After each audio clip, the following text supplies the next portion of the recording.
Este é o programa Debate Brasil e hoje recebemos o pesquisador titular da Fiocruz, da Escola Nacional de Saúde Pública Sérgio Arouca, da Fundação Oswaldo Cruz, Marcelo Firpo. Marcelo é coordenador geral do Mapa de Conflitos envolvendo a injustiça ambiental e a saúde no Brasil.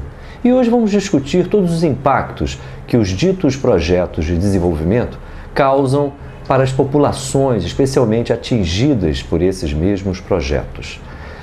Marcelo Firpo tem um profundo conhecimento, especialmente de áreas atingidas pelo chamado agronegócio, especialmente em função da intensa utilização por parte desse ramo da economia dos agrotóxicos. Marcelo Firpo, é um prazer recebê-lo aqui no programa Debate Brasil. E eu queria inicialmente que você falasse um pouco desse inédito trabalho, me parece, que você desenvolve, coordena, junto com outros pesquisadores e outras instituições, dentro da Fundação Oswaldo Cruz, o mapa de conflitos envolvendo injustiça ambiental e saúde no Brasil. Por que esse projeto? Bom, esse projeto, ele nasce com os próprios movimentos ambientalistas que estão ligados à justiça ambiental, à luta por justiça ambiental no Brasil. Em 2001 foi feito um grande colóquio internacional e logo em seguida, no Fórum Social Mundial em Porto Alegre, nós lançamos uma carta e criamos vários movimentos, pesquisadores, movimentos também de trabalhadores, a CUT na época também estava presente. Nós criamos a Rede Brasileira de Justiça Ambiental, que até hoje funciona, se articula e que articula vários movimentos, populações atingidas por grandes projetos e algumas instituições, grupos de pesquisadores que são ativistas também engajados, que se relacionam com esses movimentos. E ao longo da evolução da rede e dos movimentos por justiça ambiental no Brasil, que desde o início já se articularam com o movimento internacional. Na época a gente trouxe grandes militantes e teóricos da justiça ambiental dos Estados Unidos, por exemplo, que debatem o tema do racismo ambiental. A gente trouxe um sociólogo chamado Robert Bullard, que veio para esse colóquio em 2001. Também trouxemos vários militantes e movimentos da América Latina, porque esse tema é um tema central, ou seja, como o modelo de desenvolvimento e os grandes empreendimentos, as políticas públicas e as empresas transnacionais e nacionais, elas invadem, ocupam os territórios de trabalhadores, populações e populações também tradicionais e camponesas para a obtenção de recursos naturais em diversos setores da economia, e como essa disputa por recursos é também uma disputa política relacionada ao modelo de desenvolvimento, ao modelo de sociedade. Então, os movimentos por justiça ambiental, eles mostram como que esses impactos geram diferentes distribuições desiguais dos riscos e do acesso aos recursos naturais nas populações. Então, o lado, vamos chamar assim, sombrio, o lado pesado, a carga negativa do desenvolvimento, ele vai para as populações mais vulneráveis, inclusive populações negras, que é a discussão nos Estados Unidos muito forte, em outros países, do racismo ambiental, que também é um tema debatido no Brasil. Vai sobre os ombros das populações que vivem nas chamadas zonas de sacrifício, que são as áreas onde a degradação provocada pela expansão urbana desigual das cidades, pela expulsão ou não oferta de moradias populares, mas principalmente por fábricas, lixões, instalações perigosas, as populações mais vulneráveis, excluídas da sociedade, acabam morando nessas zonas de sacrifício. Mas também nas áreas urbanas, nos chamados povos e populações dos campos, florestas e águas, que são os indígenas, os ribeirinhos, os pescadores artesanais, as populações quilombolas, mas também os agricultores familiares e as populações camponesas, elas são sistematicamente afetadas por projetos de mineração, pela expansão da fronteira agrícola, do agronegócio e seus monocultivos, essas fazendas gigantescas que por vezes têm tamanho praticamente de pequenos ou países que são gigantescas e que se concentram apenas no cultivo de um tipo de grão, como a soja, o milho, ou às vezes a pecuária, ou às vezes também os monocultivos de árvores, que nós não chamamos de florestas plantadas, e sim de desertos verdes. Ou seja, tudo isso, mas também a produção de energias hidrelétricas, que dizem que são sustentáveis, mas podem provocar muitas injustiças.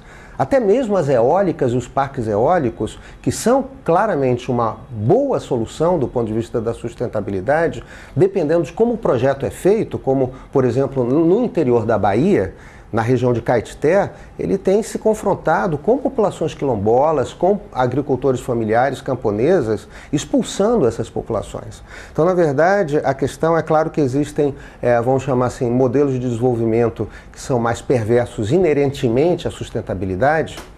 E aí a gente pode falar da produção de combustível fóssil e outros que seriam teoricamente mais limpos ou amigáveis, mas dependendo da forma de organização da sociedade, eles também produzem conflitos.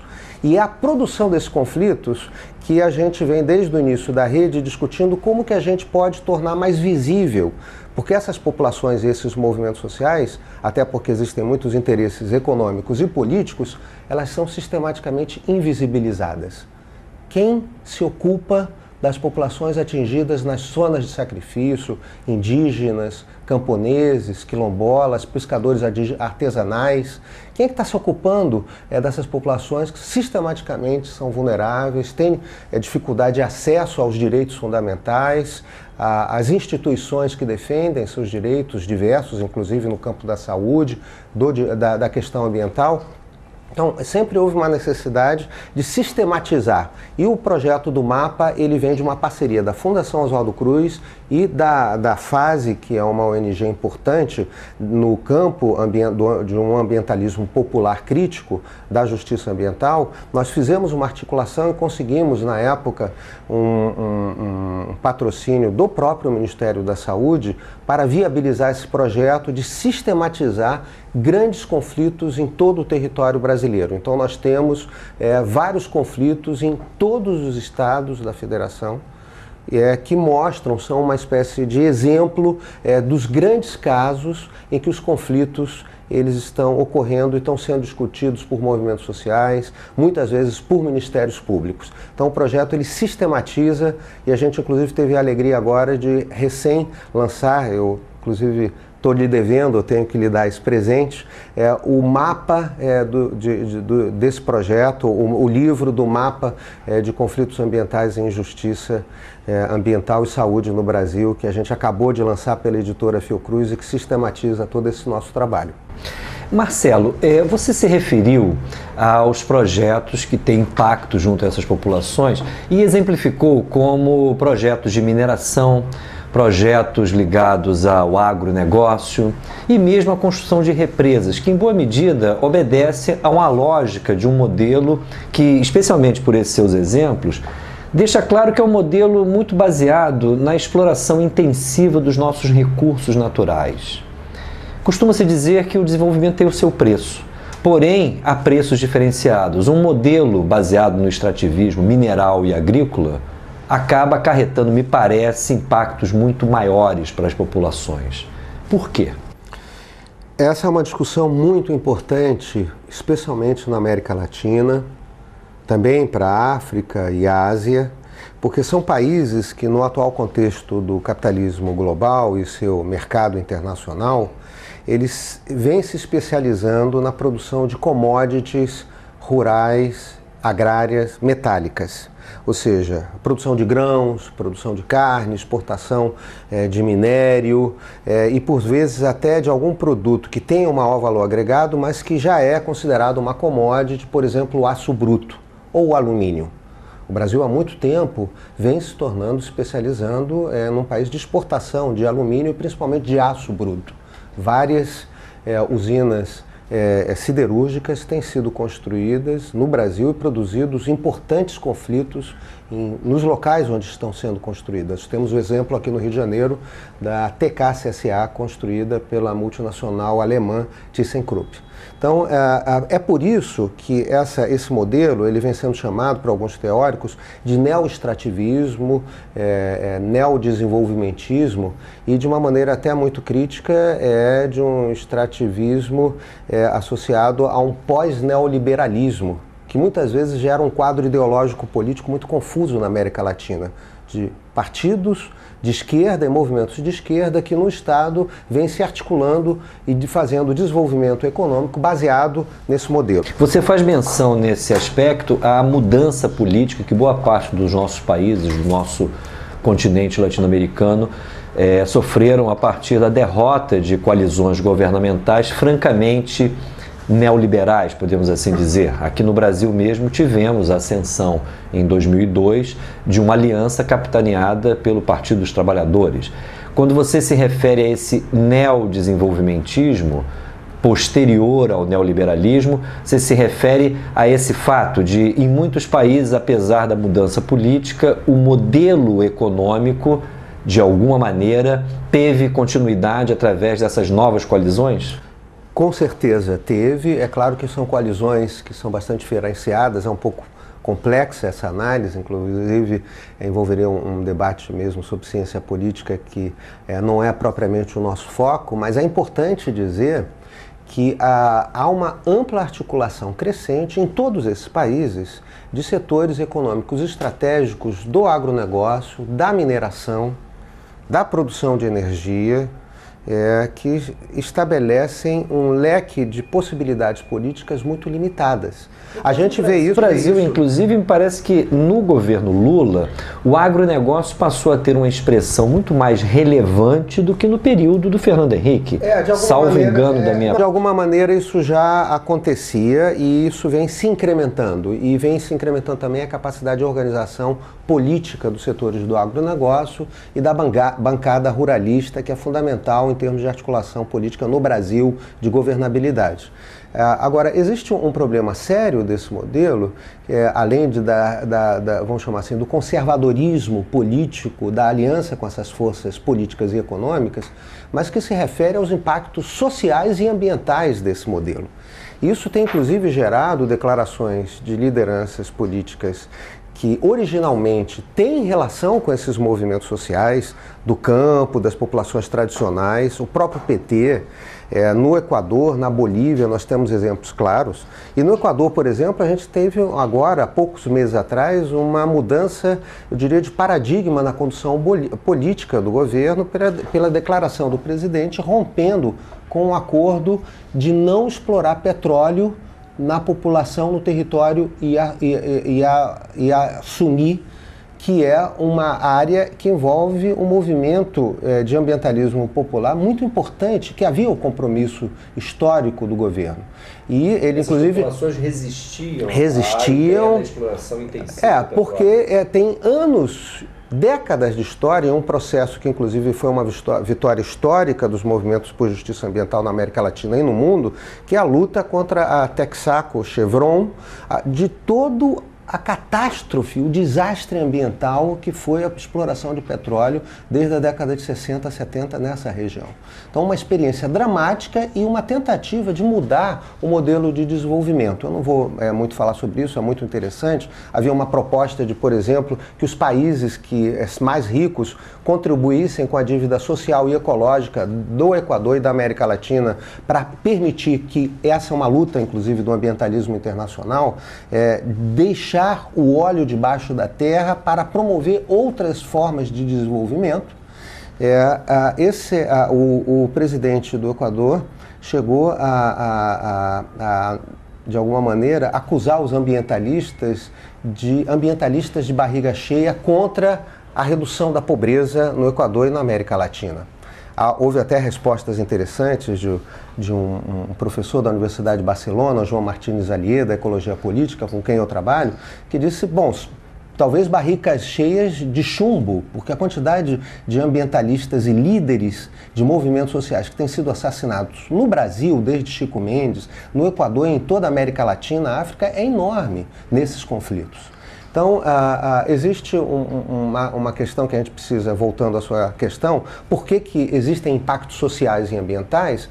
Porque, além de ser ambientalmente sustentável a expansão do agronegócio baseado em monocultivos, vários desses projetos eles geram processos chamados de desterritorialização, ou seja, retiram poder das populações que vivem, moram e trabalham nesses lugares, inclusive povos e populações tradicionais, e impõem projetos externos que têm um interesse muito de curto, médio prazo de produzir riqueza para as populações e bem-estar que não são desse território, e fazendo violências e prejuízos muito grandes aos ecossistemas.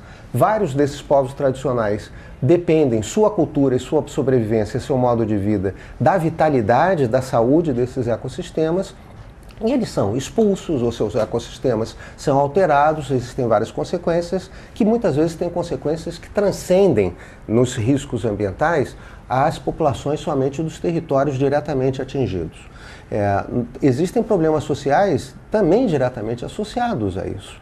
Ou seja, as populações, por exemplo, do campo e dos territórios são expulsas desses locais, têm dificuldade de viver nesses locais. Quando a gente constrói uma grande represa hidrelétrica, quem vai trabalhar na construção depois formam cidades após a construção, com favelas sem atividade econômica, regiões de proliferação de conflitos sociais, de problemas sociais seríssimos, prostituição, drogas, em função da falta de um planejamento e de uma forma mais harmônica de desenvolvimento social e econômico no planejamento desses desenvolvimentos.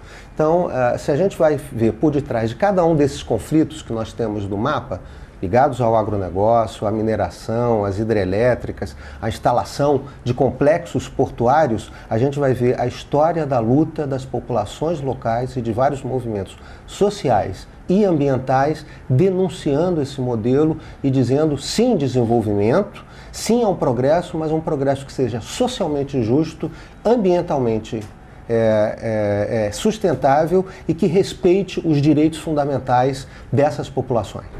Com base nesse trabalho já realizado, do mapeamento desses conflitos, que regiões, Marcelo, você poderia apresentar para os nossos telespectadores como as mais problemáticas hoje no território brasileiro? Bom, eu diria que todas as regiões têm problemas, mas no nosso mapa existe uma preponderância dos conflitos que estão associados justamente às áreas que não são diretamente urbanas.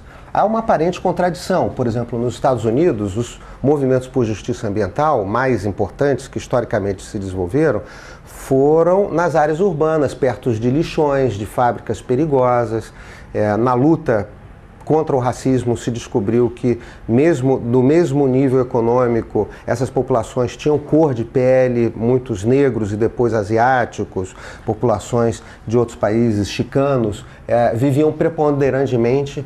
Então, mas no Brasil é justamente na área da expansão e do conflito do agronegócio, da mineração, das grandes hidrelétricas, da extração de recursos naturais, da construção de grandes rodovias, da transposição do Rio São Francisco, etc., que esses grandes conflitos assumem um destaque maior em termos de amplitude territorial e de quantidade. Talvez esse seja um reflexo, inclusive, das peculiaridades do nosso modelo de desenvolvimento, muito calcado hoje nessa exploração intensiva de recursos naturais. Marcelo, nós vamos fazer um breve intervalo, em seguida a gente continua esse nosso papo.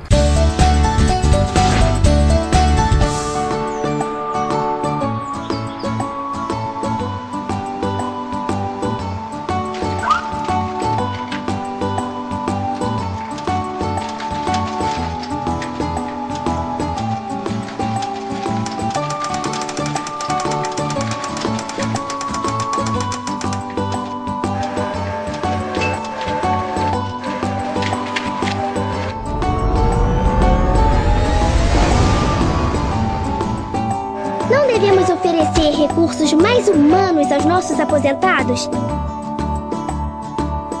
petróleo tem que ser nosso! Voltamos com o nosso programa Debate Brasil e hoje conversamos com o pesquisador titular da Fundação Oswaldo Cruz, da Escola Nacional de Saúde Pública Sérgio Arouca, Marcelo Firpo. Marcelo, no último bloco nós concluímos apontando que talvez esse mapeamento dos conflitos e onde justamente regiões do centro-oeste da região norte aparecem com muita ênfase, revelem talvez justamente essas condições objetivas do nosso desenvolvimento atual, um desenvolvimento muito calcado justamente nessa perspectiva de uma exploração intensiva de recursos naturais e onde, especialmente, a exportação de commodities agrícolas e minerais ganha importância para a própria sustentação econômica do modelo que temos. Dentro dessas regiões, o que você poderia apresentar a partir do trabalho do mapa como projetos mais impactantes às populações locais? Bom, certamente isso tudo que a gente vem conversando até agora, eles se refletem nessas regiões centro-oeste, norte, nordeste, principalmente. Uma rápida observação quando a gente fala que no nosso mapa existem proporcionalmente menos conflitos nas regiões, territórios urbanos, isso também é uma consequência de que nas cidades a discussão sobre saneamento básico, a discussão sobre direito à cidade justa, democrática, a discussão sobre transportes públicos, poluição que mata muita gente, principalmente crianças e idosos no Brasil, nas cidades mais poluídas, a questão dos acidentes do trânsito que mata muito mais as classes populares do que os donos de carros propriamente. Quer dizer, toda essa discussão é uma discussão que ainda não se articula muito com os movimentos por justiça ambiental, com o ambientalismo, um ambientalismo mais crítico. Eu diria que quando houver isso, certamente a quantidade de conflitos urbanos com essa característica vai aumentar e vai aumentar em muito. Mas no momento as populações mais organizadas e as denúncias dos conflitos ambientais, elas vão justamente na discussão do campo. Bom, a gente pode destacar um primeiro grande elemento que se refere aos conflitos relacionados à expansão do agronegócio. Por quê? Porque o agronegócio ele precisa de terras para plantar grandes extensões de terra. Você não pode falar de um agronegócio de grão sem grandes extensões de terra. Se a gente for verificar a concentração fundiária no Brasil, ela tem aumentado, ou seja, embora o índice de Gini, né, a distribuição de ricos ou a concentração de renda em geral na população brasileira em muitos países da América Latina seja atualmente melhor, ou seja, a gente está efetivamente reduzindo pobreza e miséria até um certo ponto, que ainda é um ponto muito baixo, concretamente, mas a gente tem avançado. No campo, a concentração fundiária caminha no sentido contrário. Cada vez mais as propriedades são maiores, se concentram em poucas mãos. Então, essa busca incessante por terras na fronteira, na região do Cerrado e cada vez mais na própria fronteira da floresta amazônica, ela produz conflitos concretos de disputa por terra. Então, boa parte desses conflitos ambientais são conflitos relacionados às populações indígenas, às populações quilombolas, às lutas por demarcação dos seus territórios, que é um tema central para a expansão do agronegócio no Brasil. É por isso que há um debate político, nesse momento, estratégico para o agronegócio, que inicialmente reduziu a possibilidade de proteção ambiental do Código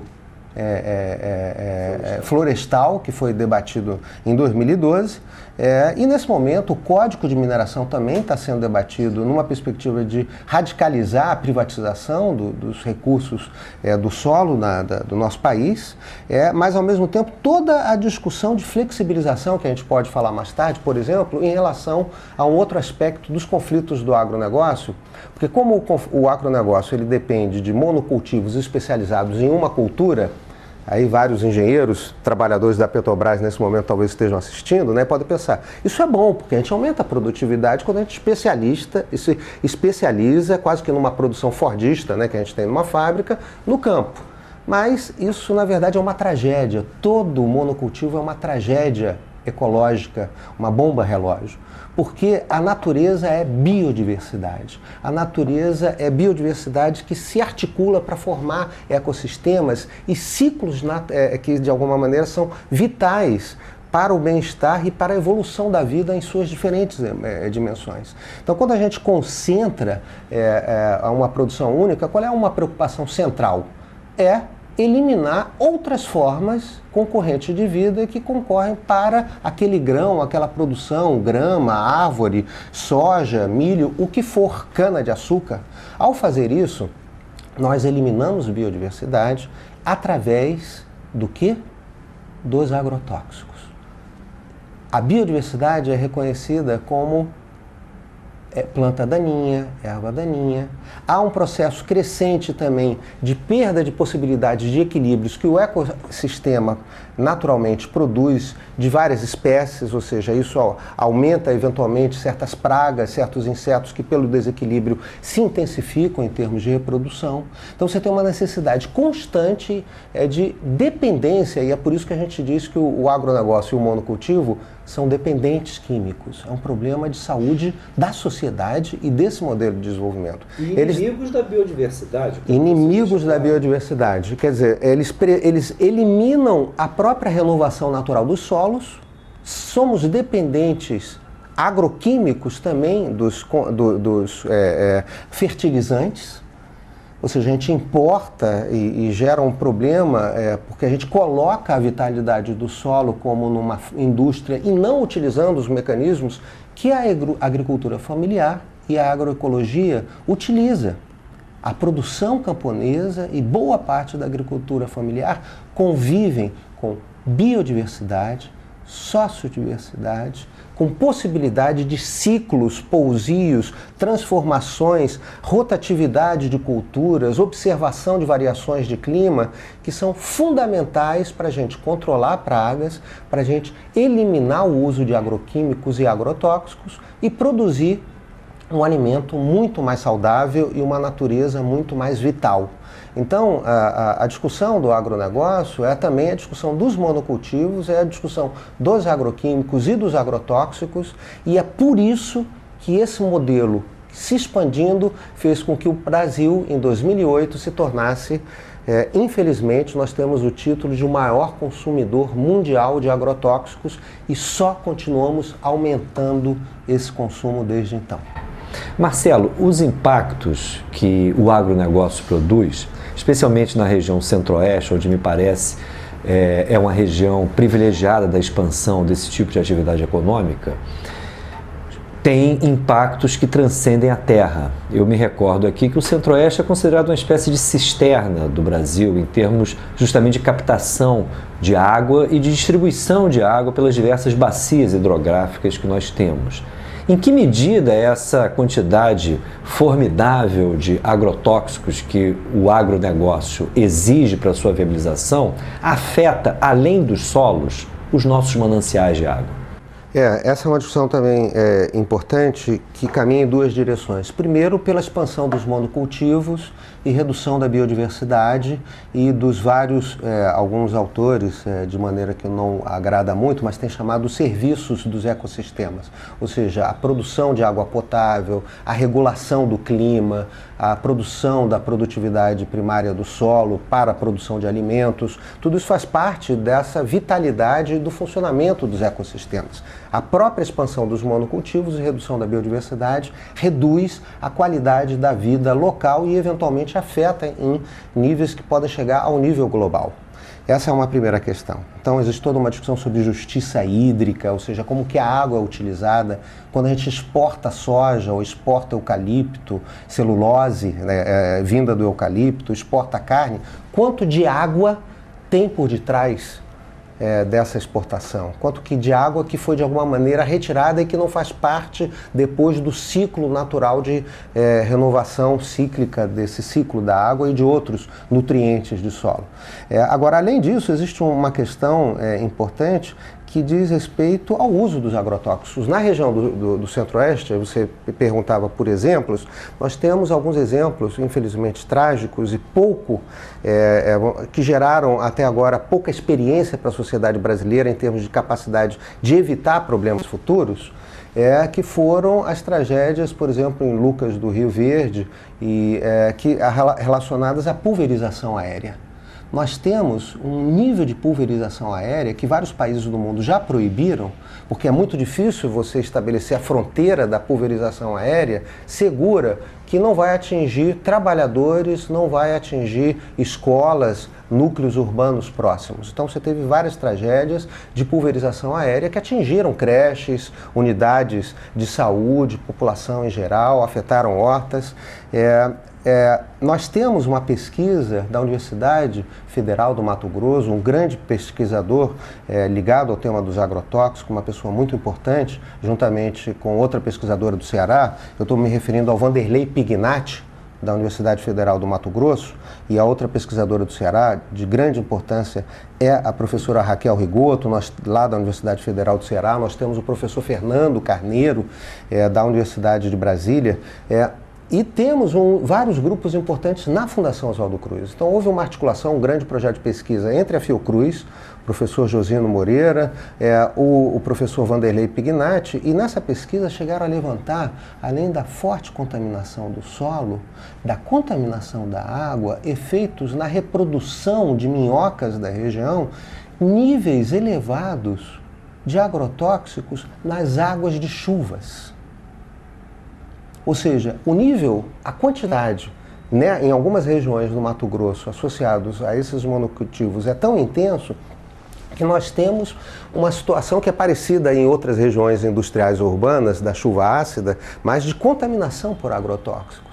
Então, praticamente toda a população naquela região, trabalhadores, moradores, consumidores de águas da região, eles acabam sofrendo os efeitos desses agrotóxicos. E já há indicadores sobre o impacto na saúde dessas populações, a partir inclusive de dados do Sistema Público de Saúde? Existe uma ampla literatura internacional sobre os impactos dos agrotóxicos. Mostrando que os agrotóxicos eles geram problemas de pele, dermatológicos, problemas de fígado, problemas renais nos rins, mas também problemas importantes chamados os efeitos neurotóxicos, ou seja, efeitos comportamentais, efeitos no sistema cognitivo, efeitos na memória, efeitos no sistema nervoso central. E, de maneira mais séria, ou tão séria quanto, os efeitos teratogênicos, que afetam o próprio sistema reprodutivo e as crianças que nascem com problemas, e vários tipos de cânceres. Ou seja, existe atualmente uma tendência crescente no Brasil do aumento dos casos de câncer que são tradicionalmente mais esperados nas populações urbanas, pela exposição a diferentes produtos químicos. No Brasil, há um crescente aumento de casos de câncer em populações rurais, que deveriam ter menos esse tipo de problema de saúde, e a grande hipótese está associada ao aumento da exposição a substâncias químicas e aos agrotóxicos. Existe um importante trabalho desenvolvido pela Abrasco, Associação Brasileira de Saúde Coletiva, envolveu vários pesquisadores, também instituições e movimentos sociais que participam da campanha nacional contra os agrotóxicos, que é importante que as pessoas que estão assistindo esse programa saibam, né? Existe uma campanha nacional que envolve instituições, pesquisadores, movimentos sociais. Existe um belo livro, um belo filme, documentário produzido pelo grande cineasta Silvio Tendler, chamado O Veneno Está na Mesa, que qualquer pessoa que entrar no YouTube ou na campanha dos agrotóxicos vai poder levantar essa informação. Mas, além disso, a Abrasco organizou um dossiê sobre os agrotóxicos. Foram 3 dossiês produzidos entre 2012 e 2013 e, basicamente, em 2012, esse dossiê está sendo transformado em livro, e esse dossiê levanta toda a literatura científica e toda a produção acadêmica brasileira que é clara a respeito do aumento da incidência de câncer, de problemas neurotóxicos, que estão associados a todos os agrotóxicos com diferentes características, dependendo do tipo de agrotóxico e dependendo também das características de exposição. Então, a relação entre agrotóxico e saúde pública, ele é sério. E, além disso, existe também um problema relacionado à segurança e à soberania alimentar. ou seja, a qualidade dos alimentos saudáveis, que é um tema às vezes contraditório. O pessoal do INCA, que tem sido o Instituto Nacional do Câncer, um grande parceiro desse movimento de investigar os agrotóxicos e denunciar os seus efeitos, eles às vezes vivem um paradoxo, uma contradição, porque precisamos comer alimentos mais saudáveis, verduras, legumes e frutas, mas ao mesmo tempo a própria Anvisa, que vinha até algum tempo fazendo isso com mais incidência, me parece que vem reduzindo a sua capacidade, porque há um processo de desmonte do Estado da regulação sobre os agrotóxicos que afeta o setor saúde, o setor ambiente e o setor Anvisa. A gente teve a demissão de um grande companheiro recentemente da Anvisa de uma maneira totalmente torpe e que mostra a força do agronegócio. A própria Anvisa mostra em levantamentos todos os anos sobre como que os resíduos de agrotóxicos estão presentes nos produtos vendidos nas feiras de várias capitais brasileiras. E vários têm índices muito sérios, inclusive às vezes de agrotóxicos proibidos no Brasil. São informações alarmantes que, vez por outra, aparecem na mídia dominante. Contudo, temos aí um paradoxo. Você se referiu a São Lucas do Oeste. São Lucas do Oeste é apresentado como um grande sucesso econômico a partir justamente da atividade do agronegócio. Recentemente, inclusive, a presidente Dilma, junto com o governador de Mato Grosso e a senadora Cátia Abreu, fizeram uma comemoração a respeito da safra 2013-2014, justamente em São Lucas do Oeste. Nós vamos a um breve intervalo, Marcelo. Quando voltarmos, iremos conversar um pouco sobre essa contradição. A princípio, há setores governamentais que claramente têm consciência dos riscos dessa produção intensiva que o agronegócio nos propicia. Mas, ao mesmo tempo, há outros setores governamentais, especialmente ligados ao setor da saúde, que apontam enormes problemas com esse tipo de produção. Você citou aqui o Instituto Nacional do Câncer, você mesmo é um pesquisador da Fiocruz, que articulado com outras universidades, inclusive públicas, tem acompanhado esse processo. Vamos ao nosso intervalo, em seguida voltaremos com a importante entrevista com o pesquisador titular da Fundação Oswaldo Cruz, Marcelo Firpo. Já houve um tempo que a mulher não podia sair na rua sozinha, não podia votar, não podia trabalhar fora de casa, e a mulher soube superar tudo isso. Agora chegou sua hora de vencer mais uma barreira: o medo de falar da violência que você sofre. Ligue 180, Central de Atendimento à Mulher. A gente ouve, orienta e te apoia. Uma vida sem violência é um direito de todas as mulheres. Brasil, um país de todos e de todas. Voltamos com o nosso programa Debate Brasil, hoje entrevistando o pesquisador da Fundação Oswaldo Cruz, Marcelo Firpo. Marcelo, conversávamos justamente sobre diferentes posições existentes hoje dentro do governo federal a respeito da polêmica utilização dos agrotóxicos, especialmente pelas culturas intensivas que caracterizam o agronegócio. E existem divergências muito fortes dentro do governo, e um exemplo disso pode ser dito a partir justamente de todas essas questões que são levantadas com relação à produção agrícola, especialmente em algumas regiões do Centro-Oeste. São Lucas do Oeste, por exemplo, para os defensores do agronegócio, é um exemplo de sucesso. Para aqueles que acompanham os impactos ambientais e também sobre a saúde dos trabalhadores, São Lucas do Oeste pode ser apontado como um exemplo negativo de todas essas questões que, infelizmente, a produção agrícola intensiva acaba nos gerando. Como que você situa esse tipo de polêmica hoje dentro do governo federal e qual o destino ou qual o desdobramento possível que nós podemos visualizar, pelo menos no médio prazo? Bom, esse problema não é específico do Brasil. Ele, na verdade, ele é um problema que está acontecendo em toda a América Latina.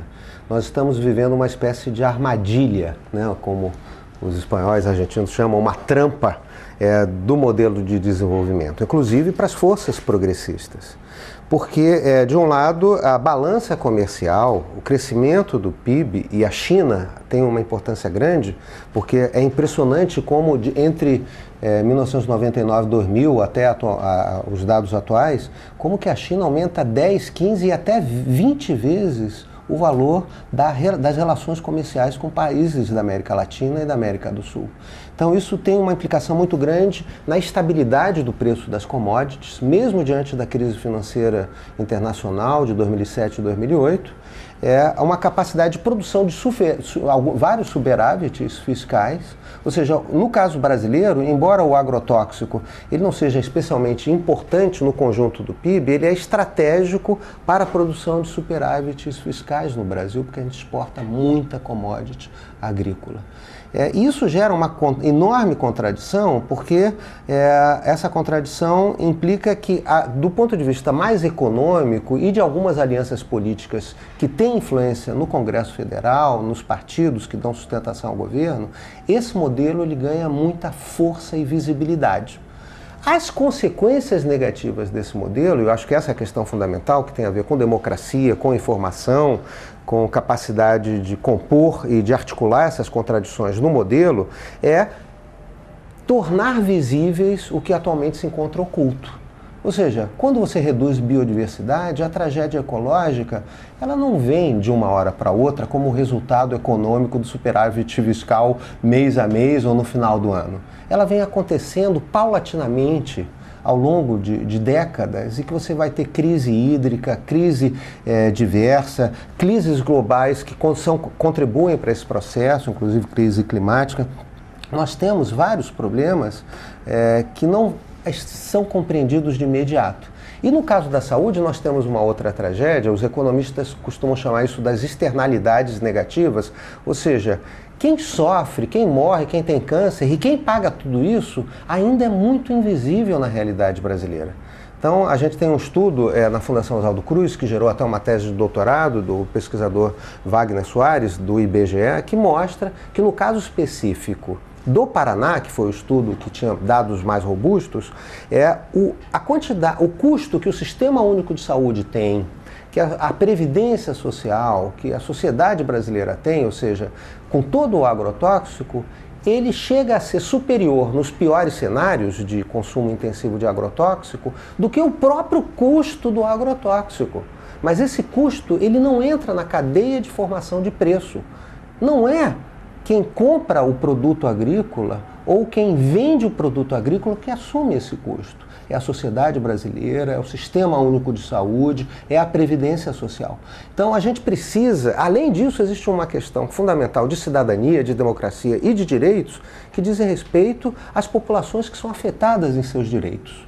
Sejam as quilombolas, indígenas, agricultura familiar, agricultores e camponeses, pescadores, mas também as populações que morrem de câncer, que têm problemas de saúde em função disso. Então é preciso que esse desbalanço entre o poderio econômico-político do sucesso do curto prazo, ele seja equilibrado com a denúncia, o esclarecimento e a informação, porque senão a perspectiva do médio prazo já é a consequência do que no curto prazo, nesse momento, a gente está vivendo. O que a gente está vivendo? A desregulação do setor. O governo ele tem feito legislações ou tentativas de mudança de legislação e o Congresso Federal para eliminar ou reduzir o controle atual que existe sobre agrotóxicos. Isso, inclusive, foi objeto de uma carta pública, de uma denúncia feita pela Fundação Oswaldo Cruz à sociedade brasileira, pelo seu Conselho Deliberativo no último dia 23 de fevereiro.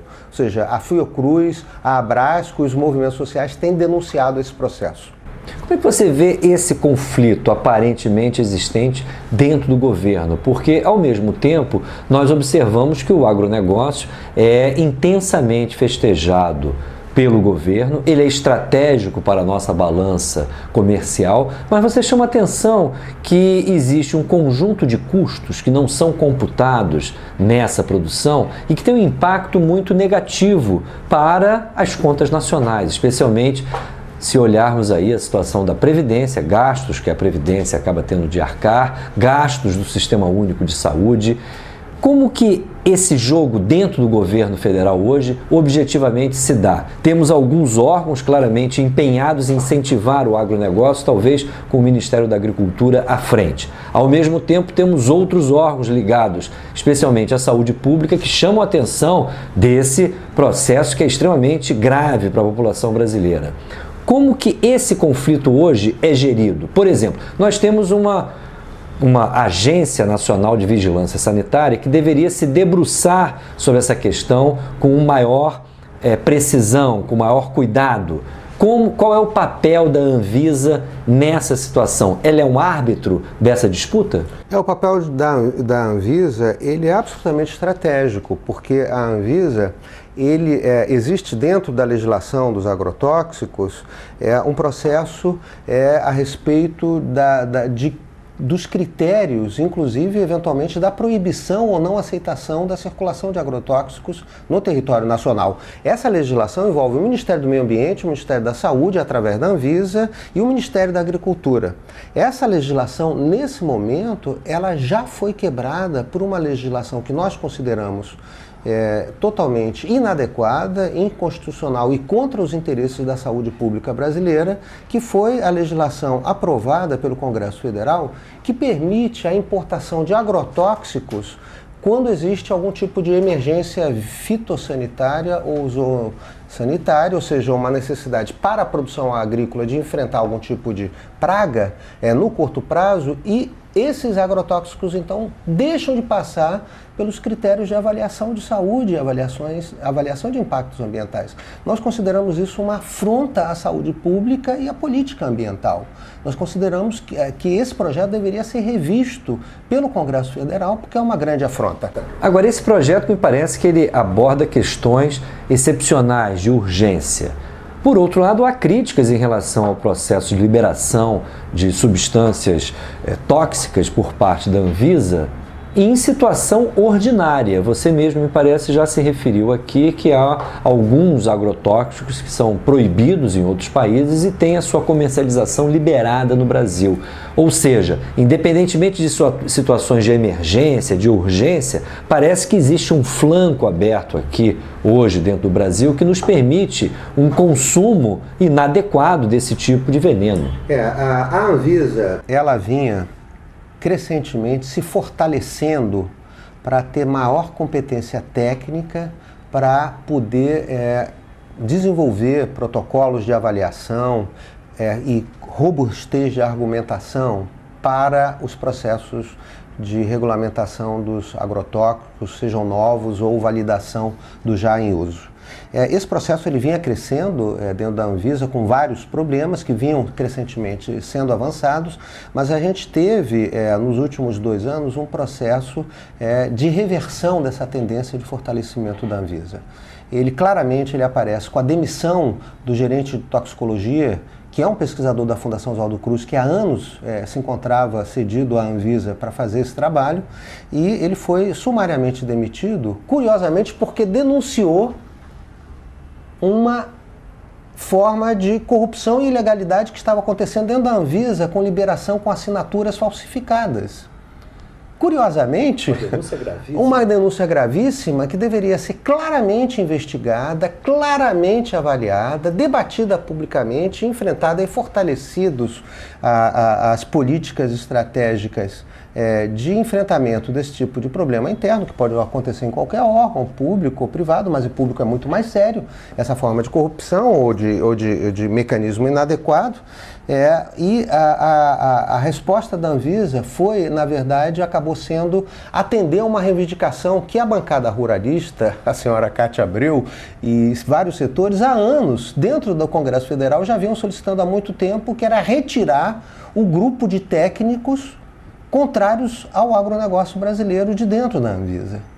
Então, efetivamente, a gente teve uma redução, ou vem tendo uma redução da capacidade da Anvisa em responder, e nesse momento existem processos no Congresso Federal e na Casa Civil da Presidência da República, projetos para a construção de uma nova forma de regular os agrotóxicos que reduz mais e mais o papel dos setores da saúde e do ambiente e aumenta o poder do setor da agricultura e do agronegócio na agilidade para a liberação de agrotóxicos sem avaliação de saúde, sem avaliação ambiental, como é feito hoje, pelo menos em termos legais de legislação. Hoje, a atribuição a respeito da regulação da comercialização desses agrotóxicos é exclusivamente uma competência da Anvisa? Não, qual o papel da CTN-Bio? Não. A CTN-Bio, na verdade, é um outro problema que também é muito sério. É um problema, vamos chamar assim, que se articula a esse, mas é paralelo, que tem a ver com a liberação, principalmente, dos produtos transgênicos. Existe, e foi bom você ter tocado nisso, a gente pensa, não, mas os transgênicos são uma inovação porque eles permitem aumentar a produtividade, mas os principais transgênicos que vêm sendo desenvolvidos, em particular por empresas transnacionais, que desenvolvem transgênicos e ao mesmo tempo são as donas dos agrotóxicos que esses transgênicos resistem. Então, o que é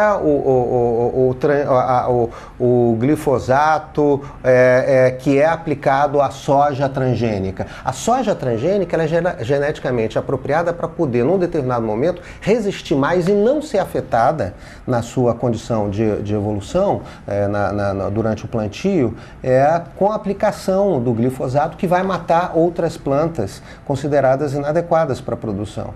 Mas com isso você faz um casamento entre o transgênico, e existe muita dificuldade de se avaliar o impacto dos transgênicos em termos da saúde ou da vitalidade dos ecossistemas, e ao mesmo tempo você cria um atrelamento de dependência econômica, tecnológica, daí a luta dos movimentos sociais do campo, da agricultura familiar contra os transgênicos.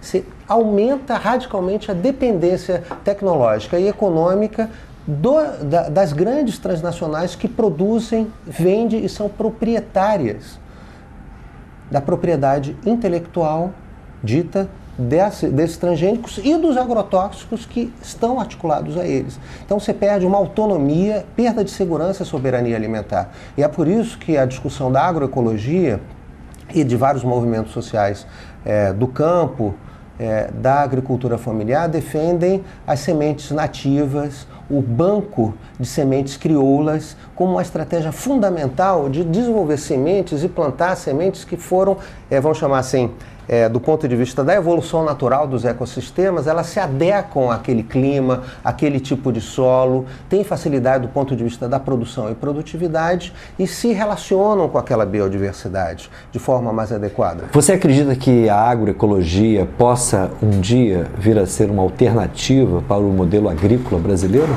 Eu não tenho dúvida. Eu não tenho dúvida de que ela já é uma alternativa.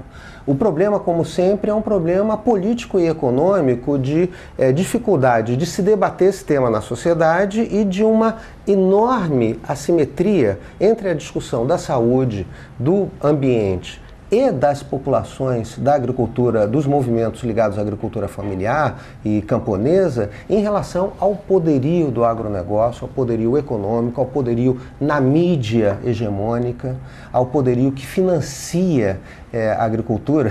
Agora até o Roberto Carlos está fazendo propaganda de carne. Nós temos grandes atores globais, cantores defendendo o agronegócio.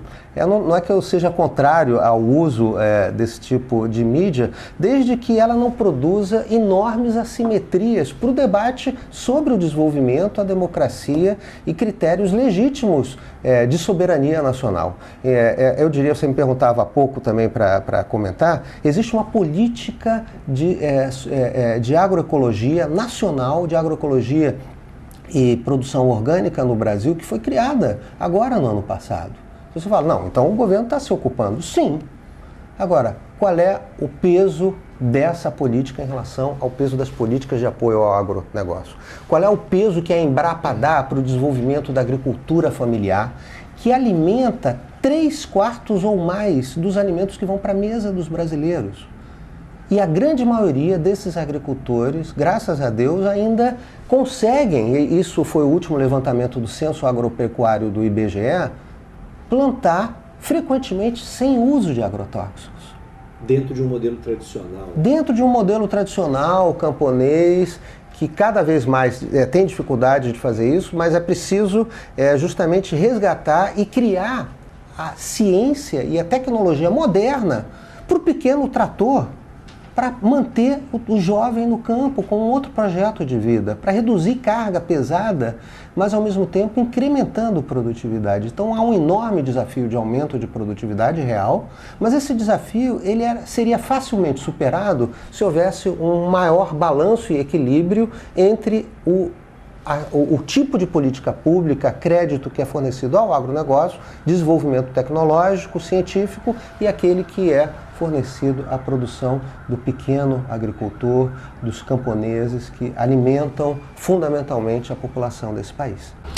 A grande questão é que hoje a receita de exportação produzida pelo agronegócio me parece essencial para a sustentação do modelo econômico baseado na abertura financeira, produtiva, tecnológica e comercial do país. Um modelo que está se completando, podemos dizer, 20 anos, que aparentemente é exitoso, mas que tem produzido uma série de contradições dentro do nosso país. O que eu espero, Marcelo, é que trabalhos como o que você desenvolve junto da Fiocruz nos esclareçam e principalmente nos alertem para a necessidade de uma mudança completa, não somente sobre o modelo de agricultura que temos, mas fundamentalmente do próprio modelo econômico, social e político que está em curso no Brasil e que apresenta enormes, como você mesmo lembrou, armadilhas para o nosso presente, para o nosso futuro. Quero, em nome dos patrocinadores do programa Debate Brasil, te agradecer por esse importante depoimento que você nos deu. Muito obrigado.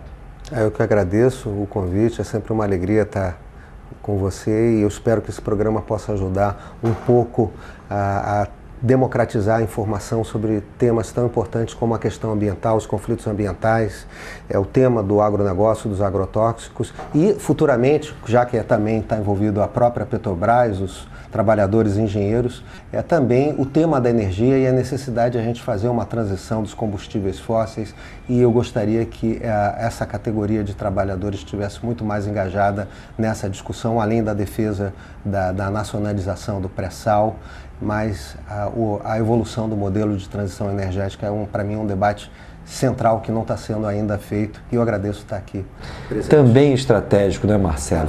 Países como o Brasil, que tem todas as condições de dominar todas as variáveis de produção, tanto de alimento como de energia, podem pensar futuros muito mais generosos para o nosso povo. Por isso nós apostamos na mudança. Muito obrigado.